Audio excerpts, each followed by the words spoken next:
Assalamualaikum warahmatullahi wabarakatuh. Nama saya Seri Nur Ain binti Muhammad Ismail dari FF234 dan tajuk yang telah diberikan kepada kumpulan saya adalah Modernisme, dan saya akan menerangkan tentang konsep Modernisme. Modernisme ini adalah merupakan pemikiran dan juga gerakan yang berjuang bagi menggantikan pemikiran tradisionalisme supaya sesuai dengan keadaan semasa yang dianggap moden pada ketika itu, kerana sebelum era modernisme adalah era tradisionalisme.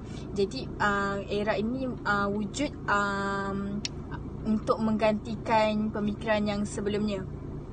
Modernisme ini wujud akibat daripada fahaman sekularisme yang bertapak di Eropah pada abad ke-15 hingga ke-17 Masihi, dan pada awalnya ia bertujuan untuk menentang fahaman tradisionalisme Bible, dan pada ketika itu mereka melakukan beberapa perubahan mengikut kesesuaian, dan ianya perubahan itu meliputi pemodenan terhadap budaya, seni, pegangan agama, adat resam dan juga sebagainya. Masyarakat Eropah pada ketika itu masyarakat Eropah telah mula untuk membebaskan diri mereka daripada agama masing-masing. Gerakan ini telah menekankan kuasa manusia untuk mencipta, membentuk, dan membaiki semula persekitaran mereka dengan bantuan ilmu sains dan juga teknologi serta uji kaji yang dilakukan secara praktikal. Kerana sebelum itu pada era tradisionalisme mereka tiada bantuan dari ilmu sains. Jadi bila mereka sudah moden, mereka telah menggunakan ilmu sains dan teknologi tersebut. Pada ketika itu, modernisme telah menggalakkan penilaian semula aspek kewujudan dari perdagangan kepada falsafah bagi menentukan apa yang menyekat sosial dan juga menggantikan isu yang menyekat itu dengan sesuatu yang lebih baik. Dan mereka telah mendakwa bahawa zaman industri dan juga mekanisme adalah kekal. Oleh kerana itu, manusia telah mengubah pandangan mereka bahawa yang baru itu adalah yang paling baik. Kerana sebelum itu pada zaman industri dan juga mekanisme, mereka menganggap itu adalah yang paling baik. Tetapi bila ada sesuatu yang lebih baik, mereka akan menganggap itu yang paling baru dalam era itu, dan juga itu adalah yang paling baik. Dan juga aliran modernisme ini sendiri telah tersebar di India, Mesir dan juga Turki pada kurun ke-19 Masihi, dan pada kurun ke-20 aliran modernisme ini telah sampai ke tanah Melayu. Modernisme ini secara umumnya telah dibahagikan kepada 3 bahagian, iaitu modernisme, pasca modernisme dan juga postmodernisme. Dan pasca modernisme adalah aliran selepas modernisme. Pasca modernisme ini merupakan pemikiran pemodenan yang lahir pada abad ke-18 dan wujud apabila lahirnya ramai pemikir dan juga kemajuan teknologi di barat. Dan pada zaman pasca modernisme ini, mereka telah menganggap bahawa pemikiran modernisme tidak sesuai. Sebab itulah mereka menggantikan pemikiran pasca modernisme ini menggantikan pemikiran modernisme ini kepada pemikiran pasca modernisme. Dan pada pada zaman pasca modernisme ini telah muncul beberapa pemikiran baru seperti humanisme, pragmatisme, feminisme dan juga hedonisme. Pada ketika itu, banyak serangan pemikiran modernisme terhadap umat Islam yang datangnya daripada golongan seperti musuh Islam, golongan sekular dari kalangan Islam itu sendiri, dan juga gerakan Islam yang masih terpengaruh dengan pemikiran modernisme. Dan serangan ini telah mensasarkan golongan seperti golongan intelektual melalui teori ilmu dan juga epistemologi, dan golongan awam juga melalui fahaman keserataan, pluralisme. Dan melalui pluralisme ini mereka menyerang daripada sudut agama, adat resam dan juga budaya. Selepas zaman pasca modernisme, wujud pula zaman postmodernisme, dan postmodernisme ini telah wujud pada abad ke-21, dan mereka pada zaman ini telah mengkritik bahawa pasca tidak mematuhi kehendak manusia. Tetapi pada zaman postmodernisme ini terdapat beberapa aspek postmodernisme yang perlu dikekalkan. Selain daripada itu, terdapat beberapa masalah yang dihadapi oleh negara yang kami akan analisa.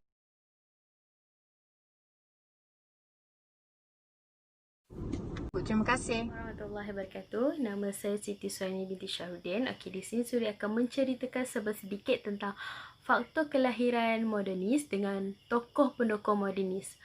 Okey. Faktor kelahiran modernis ni berlaku pada abad ke-20 Masihi, di mana masa itu fenomena pemikiran terhadap umat Islam berubah menjadi ke arah kemodenan daripada dulu tradisional ke moden. Ini disebabkan oleh interaksi antara dunia Islam dengan tamadun Barat. Okay. Revolusi ni berlaku di seluruh dunia, termasuklah Malaysia sendiri.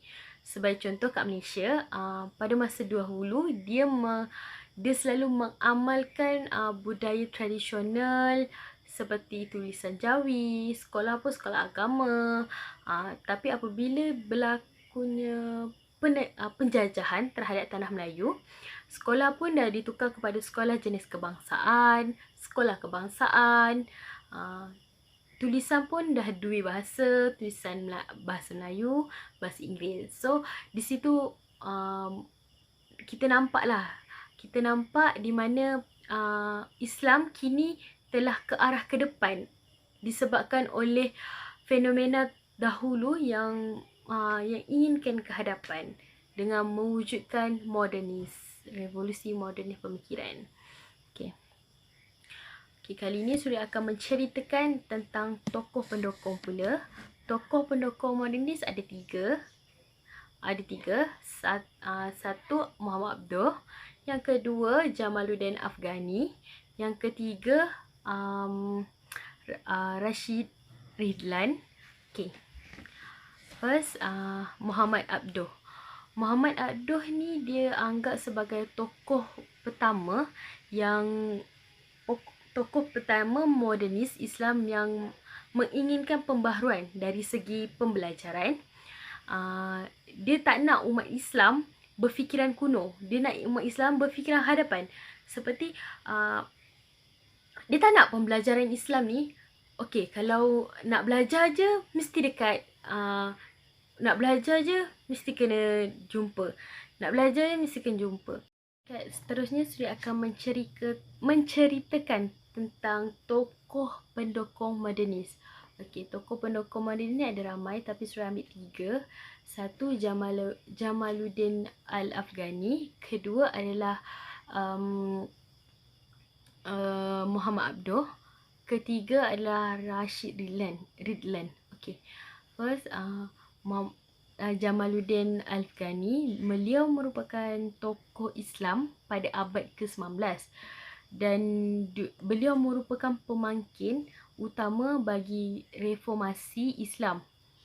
Beliau ada mengatakan bahawa umat Muslim dapat membina jati diri dengan menolak sumber daripada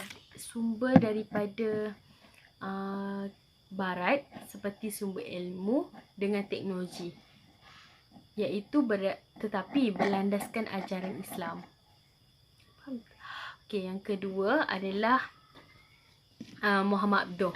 Muhammad Abduh ini dianggap sebagai tokoh utama modernis Islam yang menginginkan satu pembaharuan dalam bidang pendidikan. So, setiap bidang pendidikan dia ingin merevolusikan pendidikan tradisional kepada pendidikan moden. Sebab beliau tidak mahu umat Islam time itu berfikiran mundur. Beliau mahu umat Islam berfikiran ke hadapan dan lebih terbuka.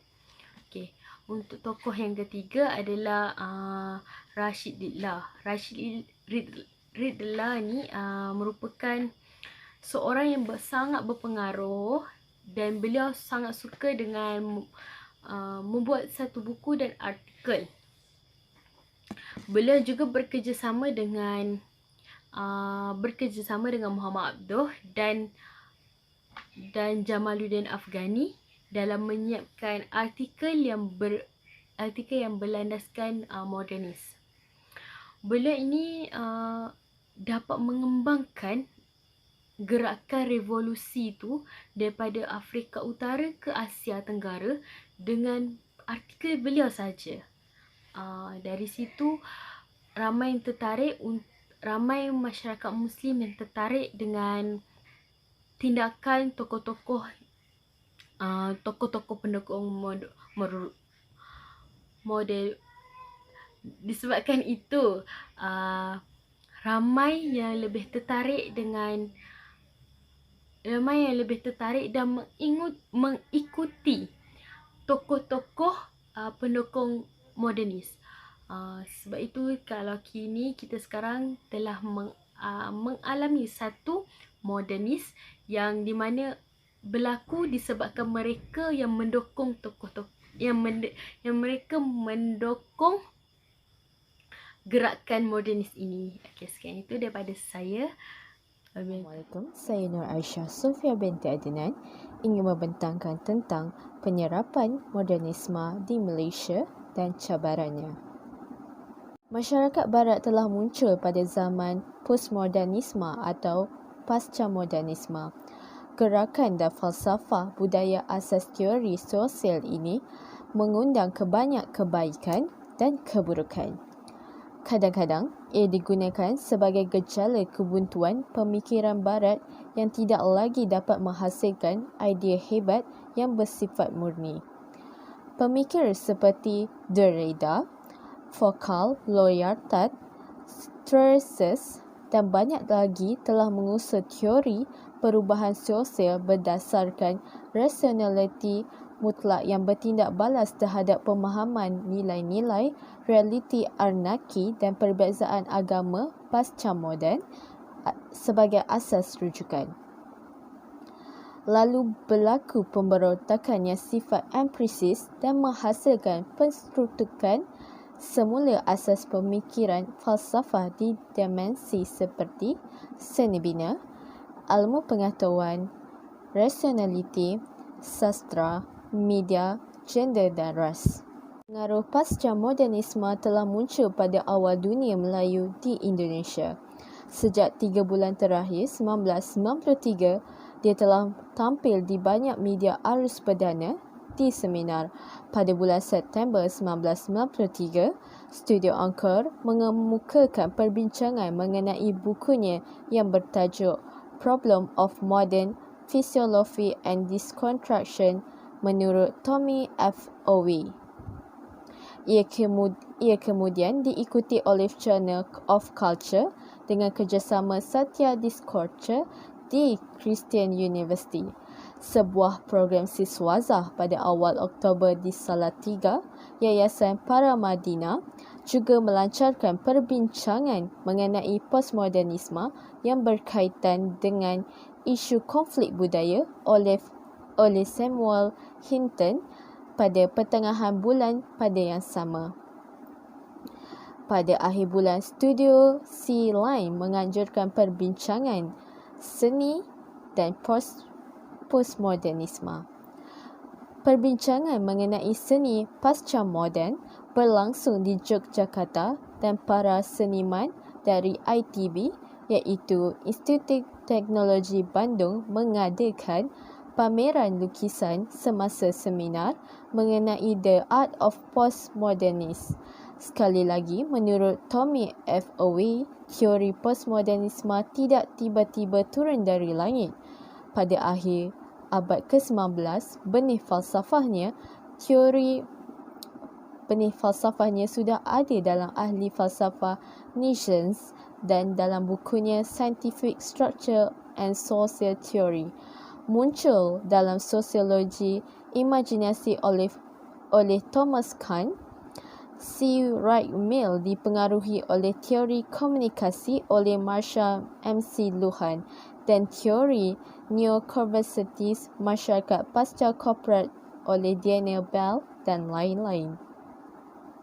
Menurut Profesor Kamaruddin Hidayat, postmodernisme muncul sebagai gerakan baru atau aliran falsafah. Aliran ini mempunyai garis panduan tersendiri untuk berfikir dan berfalsafah. Dia menambahkan bahawa wang kemanusiaan telah ditelan oleh kritikan dan pemberontakan terhadap beberapa hujah asas menentang modernisme baratisme. Dengan kata lain, postmodernisme itu sendiri tidak terpisah daripada kemodenan, tetapi menjadi sebahagian daripada kemodenan. Sebaliknya, ia datang dengan teriakan protes di tengah-tengah kerumitan moden yang ganas. Apabila pengaruh pasca moden ini berkembang di dalam tantatan sosial masyarakat Islam, ia akan mewujudkan jurang kekal antara masyarakat. Terdapat pelbagai jenis kepercayaan yang bersifat tradisional. Akhirnya, kerana ideologi atau kepercayaan orang lain, umat Islam akan menghadapi krisis. Umat Islam hari ini menghadapi banyak cabaran dan pemikiran termasuk pasca modernisme. Era pasca modernis menyaksikan perubahan nilai dari semua aspek kehidupan manusia. Ini adalah versi baru dari sekularisme semasa di Eropah Barat. Kesedaran ini ditularkan melalui siklus globalisasi, melalui kerumitan komunikasi dan IT. Pengertian humanisme pasca modernisme mempunyai kebebasan untuk berfikir sendiri mengenai pendapat orang lain. Masalah pasca modernisme adalah bahawa ia telah menguasai dunia Islam.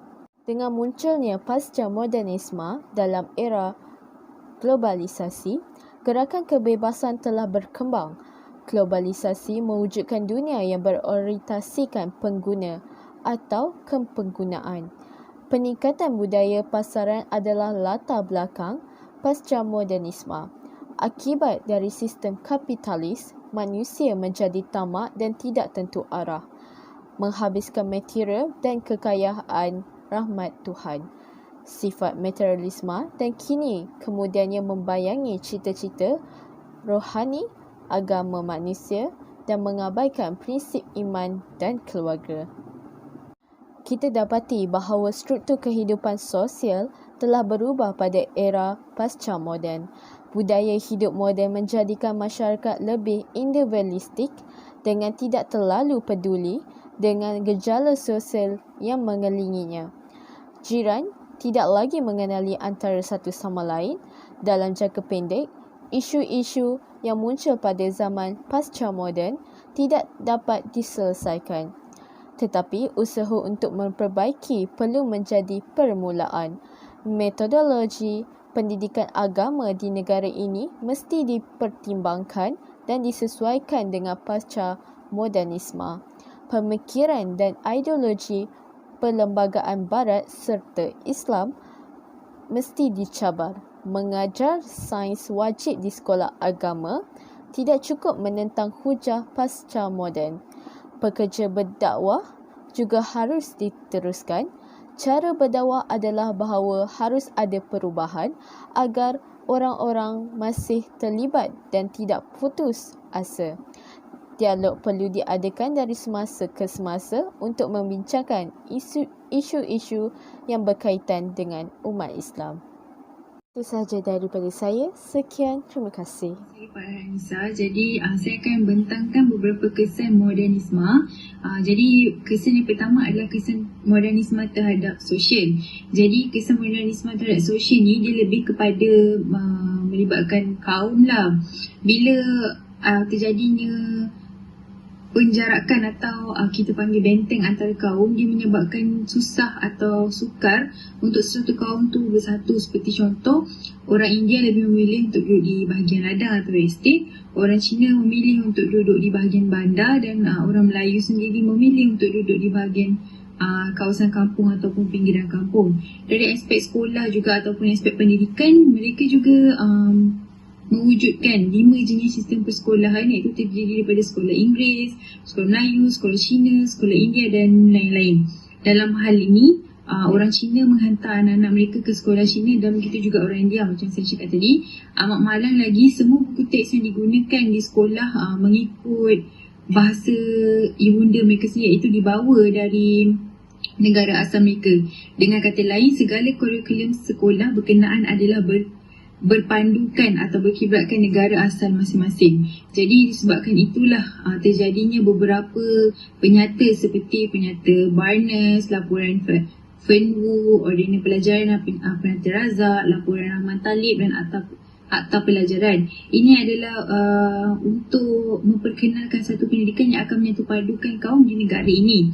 Dan sehingga kini telah terdapat beberapa ataupun kita panggil perkembangan yang sihat di mana sistem pendidikan di sekolah ini telah berjaya menyerapkan elemen perpaduan kaum walaupun masih wujud sekolah-sekolah jenis kebangsaan. Kesan modernisme yang kedua adalah kesan modernisme terhadap negara. Dari kacamata negara ini, modernisme dapat dilihat kepada pengamalan sistem demokrasi berparlimen, pilihan raya dan juga penglibatan 3 kaum terbesar dalam politik Malaysia. Ini merupakan satu pembaharuan dan pemodenan politik era baru jika kita nak bandingkan dengan zaman tradisi ataupun zaman dahulu. Dari segi politik, sebelum kemerdekaan setiap kaum di tanah Melayu, mereka juga mempunyai sistem politik mereka yang tersendiri. Setiap kaum berpaksikan kepentingan kaum masing-masing, tetapi dengan tertubuhnya Parti Perikatan, ia telah membuktikan bahawa 3 kaum terbesar di tanah Melayu iaitu Melayu, Cina dan India telah menerima idea politik yang moden di mana setiap parti politik walaupun berlainan bangsa, mereka masih mampu atau masih boleh bersatu dalam sebuah parti politik. Begitu juga dengan sistem pengenalan, sistem demokrasi dan pilihan raya telah berjaya melibatkan semua kaum di Malaysia. Walaupun ada sedikit salah faham dan ataupun kita cakap sedikit kekacauan di antara mereka. Jadi telah terbukti bahawa modernisme ini boleh menyatupadukan kaum walaupun mempunyai berlainan bangsa, berlainan agama ataupun fahaman mereka yang tersendiri. Modernisme yang ketiga iaitu kesan modernisme terhadap ekonomi. Modernisasi ekonomi di Malaysia bolehlah dikatakan telah bermula apabila adanya hubungan perdagangan, pertukaran mata wang, modal dan buruh secara intensif. Apa yang lebih penting adalah penglibatan masyarakat tempatan dalam ekonomi perdagangan dan perindustrian.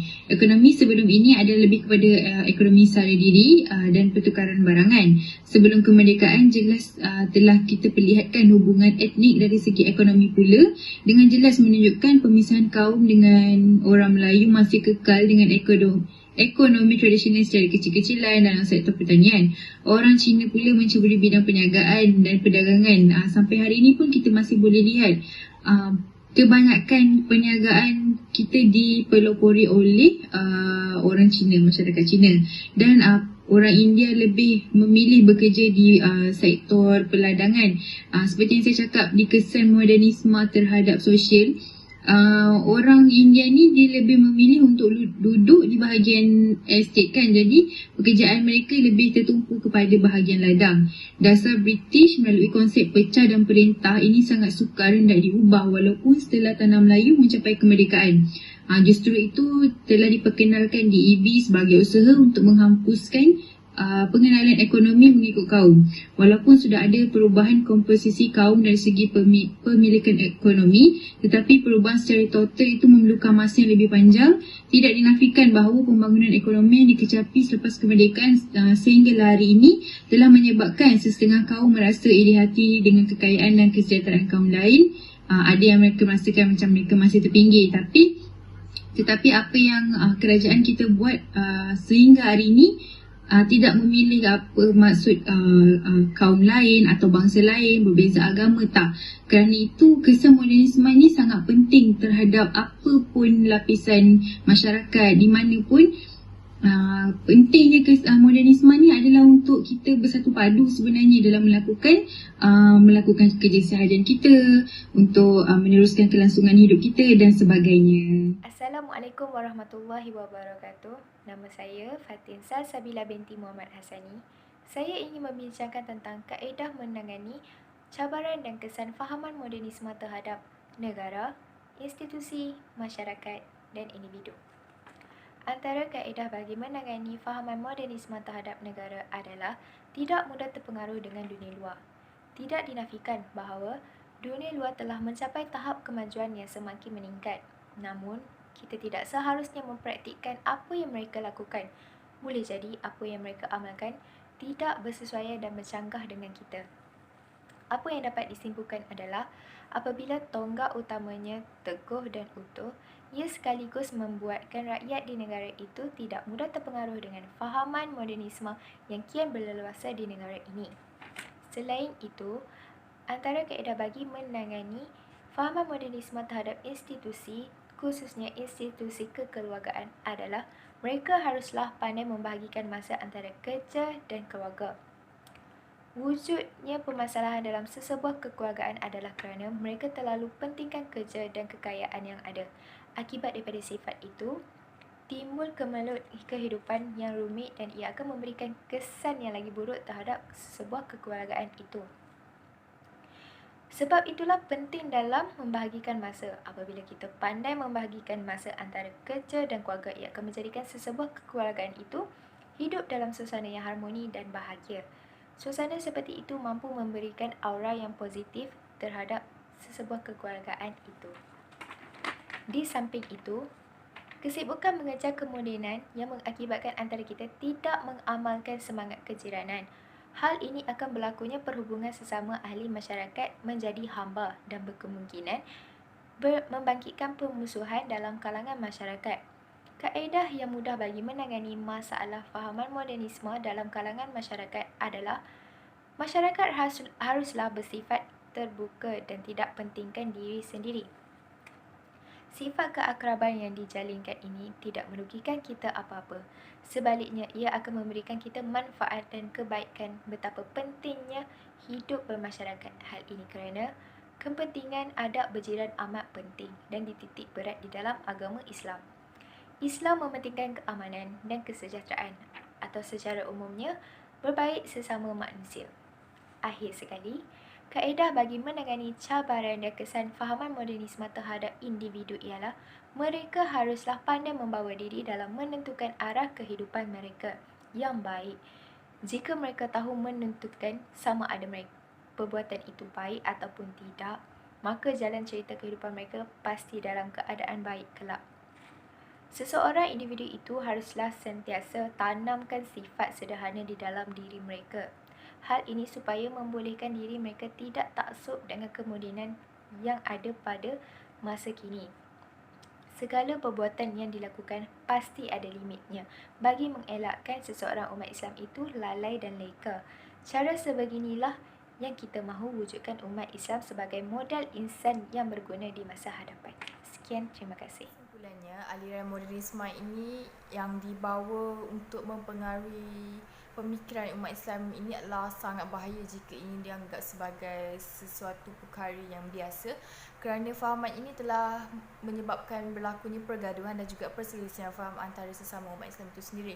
Dan umat Islam juga telah dinasihatkan supaya tidak mudah terpengaruh dengan kata-kata mereka yang cuba untuk mempengaruhi pemikiran umat Islam pada ketika itu. Terima kasih.